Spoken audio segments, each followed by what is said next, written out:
Welcome to the X Block. Am I right, Marine? Sir, yes, sir! Then listen up. You're listening to the X Block. I'm Jared. He's Caleb.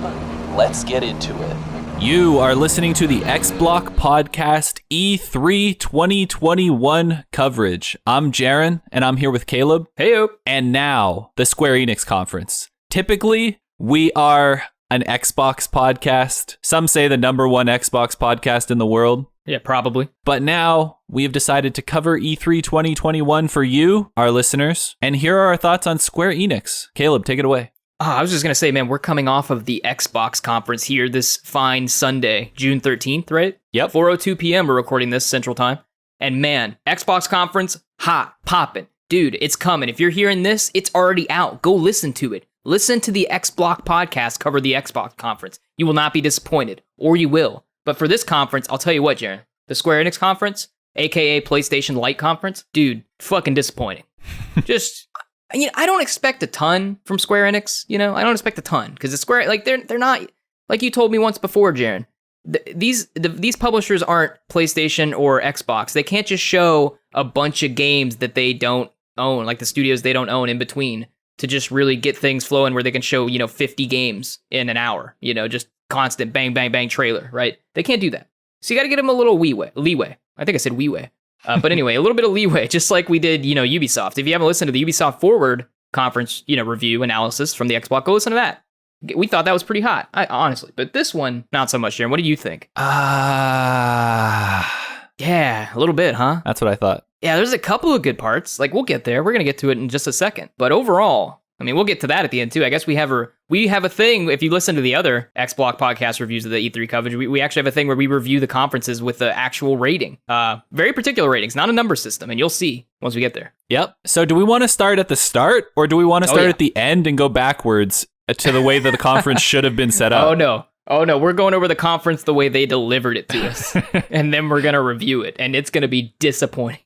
All right, so opening the conference, Guardians of the Galaxy, October 26th, 2021, from Eidos Montreal, a single-player story-driven experience where you play as Peter Quill. Star-Lord, my boy. Eidos Montreal known for making Deus Ex, right? And anything else really that they're super known for? No, that's about it. Yeah, so they make Deus Ex, Mankind Divided, and Deus Ex Human Revolution and all that, kind of stealth, inventory, just they have shooting elements, but it's more about sneaking and you have a bit of augmentations. This, not that, dude. It's Guardians of the Galaxy. Like it. The character designs, Jaren, thought they looked great. Yeah, they were top-notch. All the voice acting, good times, the writing, decent. I thought it was pretty decent. Yeah, I thought it was decent. They stole a lot of lines from movies, which I wasn't the biggest fan of as opposed to making their own. Okay, yeah, that's a fair critique too. And they started off with just a trailer, like a normal cinematic trailer.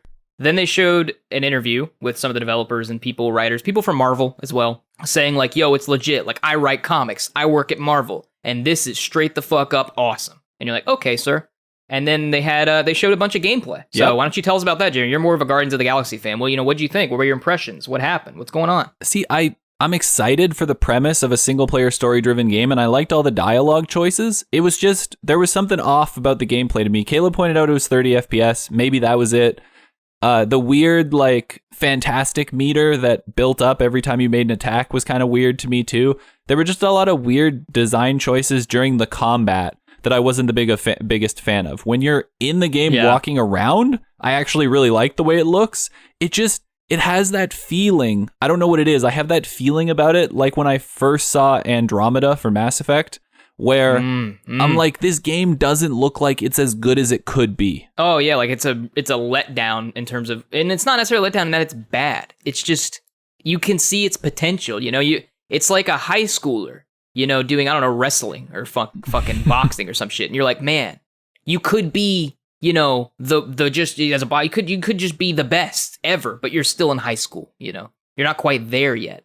That's kind of what it seems like to me. I don't know. I hope I'm wrong, though, because this is the most Jaren game of Jaren games. I love Guardians of the Galaxy. Yeah, Jaren's a big fan. Jaren likes a few things a lot. And, Borderlands, Guardians of the Galaxy, a few other things. But this was a Jaren E3 for sure. And showing off this game, I think we knew this was going to be shown, right? Yeah. Or how did we know that? It was leaked like by Schreier. Okay, so yeah, we knew that this was going to come, allegedly, and then it did, and they showed it, and it was a big part of their conference, made up like half their conference. Like Jaren said, there were some, I don't know, issues with it. Like during the fighting, when it popped up fantastic on screen all the time, and it showed like the gameplay constantly stopped while this person, I don't know if he was telling his teammates to attack someone or whether he was choosing specific abilities. That seemed like it was getting really, like it was really interrupting the flow of combat. The UI seems very, I don't know why they made it so harsh. Like all the edges, it's sharp corners and really flat and it looks like like I said, like a computer RPG or something, like where it just looks really like they could have designed the enemy health bars and things like that better. And also something I noted was that just the fighting looked like a bit too slow. Like it wasn't kinetic enough. Not that it needs to be super kinetic because it's just Guardians of the Galaxy and it needs to be fast enough to be somewhat realistic and with the sci-fi elements. But the bullets and the laser beams like seemed like they were moving slow, and it just seemed like it needed to be sped up a bit. And I imagine if you see the game in 60 frames per second, and if you see it on next gen with like next gen upgrades, that it's going to look better than it is. It's going to look better now, than it does now. But I feel like it has some missed potential, while it still may just end up being good. And that's kind of how I feel about it. And it looks like it was made for previous gens. I'll just say PS4, Xbox One. It looks like a PS4, Xbox One game. It doesn't look like a Series X PS5 title. It sounds like we're being really nitpicky, but I think that's also because we were trying to figure out what felt wrong about the gameplay trailer. And the one thing I will say for it is this game does come out October 26th, and it looks like it's basically done the bulk of it. So if this is the like touch-up phase, and maybe they just didn't have the new like Series X PS5 like enhancements in yet, or like the 60 FPS mode or any of that kind of, like that's usually the stuff you touch up at the end. Yeah, that's true. It's possible this game could look a lot better when we see it again in like 3 months. Yeah, you want to give it the benefit of the doubt, but we are giving it as much time and attention as Square Enix showed it because they made it, again, like half their conference. So they showed that, and it was the story and the characters and the dialogue and the world and the the speaking dialogue elements, that all looks like the best part of the game. And for some reason, the combat systems and those kind of things kind of seem like the least interesting part of the game. So what you're saying, Caleb, is all the stuff that Marvel essentially came up with looks great. Yeah. And all the stuff that Eidos Montreal brought to the table, not the best. To be fair, I guess that I think Square did come up with the character designs. Not the initial character designs, because they obviously have what the characters look like, but their own interpretation of the characters look good. And I think they did come up with those, if I'm not mistaken. Yeah, they did. Yeah. And then after that, oh, dude, you got the hypest news for people that have been waiting for Final Fantasy 1-6 collection, except for the fact that it just comes to mobile and Steam. The two biggest platforms for Final Fantasy. Final Fantasy, man. People have been waiting for a 1-6 kind of collection on PlayStation and at whatever Xbox do if you want, with achievements and trophies and all these things. And this, like I said in the beginning, this conference is more of a PlayStation conference, but since it's part of E3, we're going over it. We're doing that, and we're going to talk about it, and it's not going to be our thing as much, but for those of you who need to know, we have it. Well, this was a Guardians of the Galaxy conference. I don't even think this was a Square Enix conference. This was just the Guardians of the Galaxy conference. It was 50% of the show. And that's one of the critiques we have with it. But this Final Fantasy news, man, you have fun playing that on your phones, and I guess on PC. And now this next one, we're going to give it the exact same amount of fanfare that Square Enix gave it. Legend of Mana, June 24th. All right, moving on to Marvel Avengers. That's all I wrote. They showed off Marvel Avengers War for Wakanda expansion. It looked really good. If only it wasn't in Marvel Avengers, we might be more hyped for it. I don't know if that game's going to be really good at some point, like if it's going to have that big resurgence that Destiny had or that kind of stuff, and maybe one day it's actually going to be a really rock solid game. But I guess at least they're trying to be good to their community. Like this War for Wakanda thing seems like it was a lot of work, and it's free. Yeah, it is a free expansion, and like Jaren said, it looked really good. And Black Panther is one of the most popular, Marvel IP. And we knew this was coming, but they finally, showed it off and announced it. And it looks great. But like Jaren said, it's in Avengers, which that game sucks. Yeah. So maybe it will get better one day and we'll play it. But until then, not even for free. No mention of Spider-Man. They managed to make an entire expansion, but they still can't put Spider-Man on the PS5. Yeah, probably the most popular Marvel IP there, Spider-Man. They did mention that. And then they talked about mobile games, which I refuse to talk about on our shows. So we're moving on to Babylon's Fall. I'll just throw out there, man, if they mentioned Hitman, there's a Hitman mobile game. So that's what happened to I know that, IO Interactive owns the Hitman IP. but I think Square can still publish games on mobile, right? That's like their thing. Yeah, who They have knows? some sort of weird agreement. But yeah, so a Hitman game's coming to mobile. That's it. I don't know. That's all I have to say about it. Yeah, play games on your TV, or if you're playing them on your phones, I swear to God, it better be through xCloud. Amen. Dude, Final Fantasy shit, they had a bunch of that, Nier shit, a bunch of mobile stuff that no one cares about. And if you do, boy, you would love our FAF segment. Go listen to the X-Block podcast. We have a segment at the end called The FAF about all the dumb, meaningless news that if you clicked on it, man, you got. But we go over it at the end so that you don't have to click on it, and we present it in a fun and interesting way. Kind of. Well, maybe not interesting, but it's definitely fun. And so, yeah, you would love the FAF segment. Go check that out if you're into these mobile games. And then we moved on to Babylon's Fall, which my favorite part about this was they showed off the whole game, right? Like all the stuff. It looks like every Japanese role-playing game that I've ever seen in my life. The textures look kind of shitty and muted, and this game actually, of all the JRPGs that I've seen, I was the least impressed by.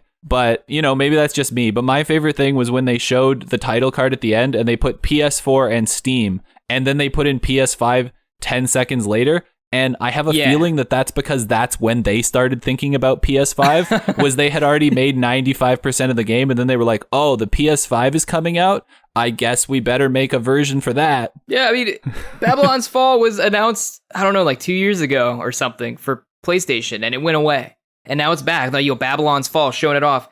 And they, like Jared said at the end, picture, 3 columns on your screen. Picture 3 columns. And in the center column, in the middle of the center column, it's PS4. And on the right column in the center, it says PC. And then the left column is just blank. There's just nothing there. And you're like, why is it like they just have 2 things on the middle and right side of the screen? Like, was Xbox supposed to be there?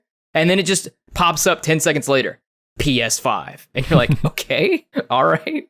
And then they said the words Nier, but they didn't show anything. They just immediately then went back to Babylon's Fall. By the way, they have a closed beta for Babylon's Fall. That's true. I don't know what that's on, but they mentioned a closed beta. See how we just did it there? How I tried to go to Nier and then Caleb went back to Babylon's Fall? That's what happened in the show. We didn't even plan that. That's exactly what happened. That's literally how it was, dude. Like, yeah, forget about what Jared said. Babylon's Fall beta.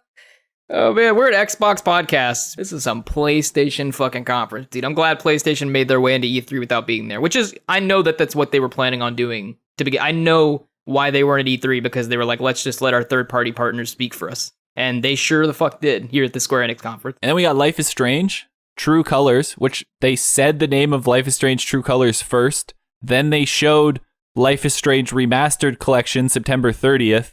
Then they went back to Life is Strange True Colors, announced the Season's Pass for that would include Life is Strange Remastered Collection, except for some reason, Life is Strange True Colors comes out on September 10th, and the remaster that, Dude, might get you into the games if you've never played them before, that comes out on the 30th of September. Dude, Jaren said that. We were watching the show, and Jaren was like, we were making fun of Life is Strange, because, there's a lot to make fun of, and Jaren said, shout out to the remastered collection that would get you in, coming out 20 days after the True Colors game. And I was like, that's not true. And I looked at my notes and I looked at the dates and I was like, what? Like, what? The game comes out first, and then with the Ultimate Edition, 20 days later, the remastered collection comes out? What's that about? And what's up with this Square Enix way of talking where they go, like, I read it to you how it was announced there, and you guys were probably all like, that's confusing. And I was like, yeah, they went Life is Strange True Colors, then they went Life is Strange Remastered, then they went back to True Colors, then they re-mentioned Remastered, and then finished with True Colors. It's exactly how Jaren said it, and it's so dumb. Coming off the Ubisoft conference, the Xbox show, even, Gearboxes to an extent. Gearboxes kind of sucked. It kind of sucked, but dude, it didn't suck this bad. Like, come on. No, I feel like this one's better than Gearboxes. Oh, really? Yeah, because Gearbox showed a 20-minute clip of a movie, and then they showed the same 3 games, and then they announced Homeworld 3 4 times. You know what? You may be right. Maybe I'm just more interested in anything that they showed as opposed to Square Enix. Maybe it's just the interest, fact, but not really the conference. Let us know, on Twitter at XBlock Podcast. What if you think the Gearbox or Square Enix was worse? I want to know. We all can agree Koch Media was worse. It was the worst. It will never be surpassed in how bad it was. And then they showed, I think, one more thing, right? Yeah, Strangers of Paradise, Final Fantasy Origin 2022. I don't even know what that means. For some reason, my phone corrected fantasy to Santa, and I like that better. Oh, okay. So Stranger of Paradise Final Santa Origin? Yeah. Right? Okay, so Final Santa Origin comes out 2022, and it's developed by, I guess, Team Ninja and Koei Tecmo. Yep. And Jared and I, you may not believe this. You may be like, unbelievable. But guess what? Not Final Fantasy fans.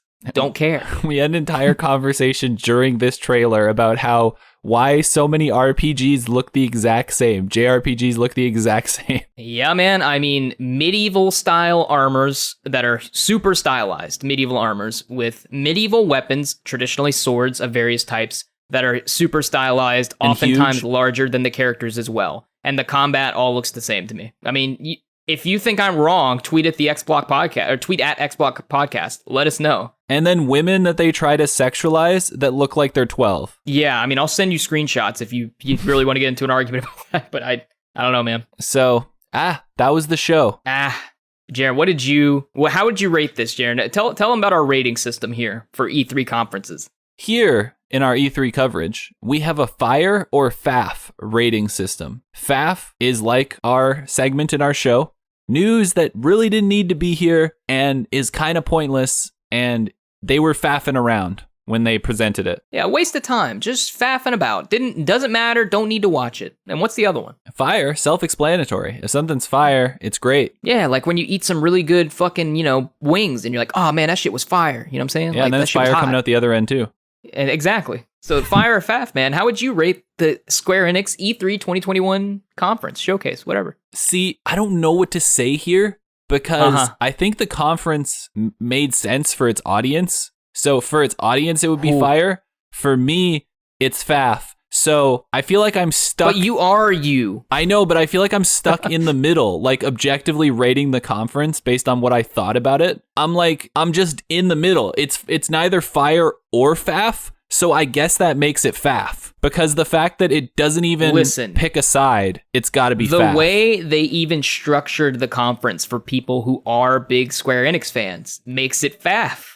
The way the number of mobile games, which I don't care who you are or what publisher you're a fan of, not okay. Oh no, Caleb, wait, you swayed me. The fact that mobile games were in an E3 conference immediately makes your conference faff. Like, not necessarily, just the amount of attention, the number of games, the amount that was supposed to carry the conference relative to the rest of the conference. It was, and then Guardians of the Galaxy, which we liked to do, like we kind of were positive on, even though we had a lot of critiques that we mentioned. We're generally positive on it. Still half the conference. Yeah, I don't know, the pacing was bad. Ubisoft didn't make Far Cry 6 half their conference, That's true. And the way they went back and forth with Life is Strange True Colors and Babylon's Fall, and it's just the worst. I don't know. I felt it was faff, dude. Yeah, I'm going to agree just because if I couldn't pick between fire or faff, then it has to be faff. Guardians of the Galaxy was fire. The rest of it, I'm going to go with a faff. Yeah. It was a big faff, Jaron. And have we had a faff conference yet besides Coke? No. And maybe Gearbox, which we didn't make I guess we didn't really talk about. We didn't make shows for Coke or Gearbox, really. We didn't make official shows because they weren't worth talking about, which is kind of maybe a problem with the faffs, that if they are faff, maybe we don't talk about them too much. But with Square Enix, it's big enough, Yeah, I think if Gearbox had shown like 2 or 3 more games, we still would have given it faff, but it would have been worth covering. I've had Square Enix conferences that I liked, though, that I would have given fire. They're great. Like, usually the last, 2 or 3 years ago, though, like, I was on board. It was hype. Even games I didn't care about. When the conference that they showed off Final Fantasy VII Remake, which I'm not a Final Fantasy fan, not a Final Fantasy VII fan, and didn't care about. I liked those conferences. I remember liking the conferences. Yeah. So, I don't know. It just, this year seemed like boo-boo. It was faff. All right. And for the next 2 days of E3, we will be here for the boo-boo. And we will be here for the fire. So if you'd like to come check us out, feel free to follow us on Twitter, where we'll announce what we're going to cover and what we're posting at XBlock Podcast. You can find us on any of the podcasting platforms by looking up the XBlock Podcast. You can find us on YouTube, the XBlock Podcast, and feel free to leave your comments on YouTube or Twitter for what you want to say to us, and maybe you thought differently and you'd like to let us know why this conference was fire. Yeah, this was a PlayStation-centric conference more so, obviously, than Xbox, and the Xbox one was great. You can go listen to those, and maybe we'll be more positive leading into, I think we may do Bandai Namco's or Capcom's and those kind of things moving forward, so stay tuned, and that's all I have, Jaron. Yep, XBlock out.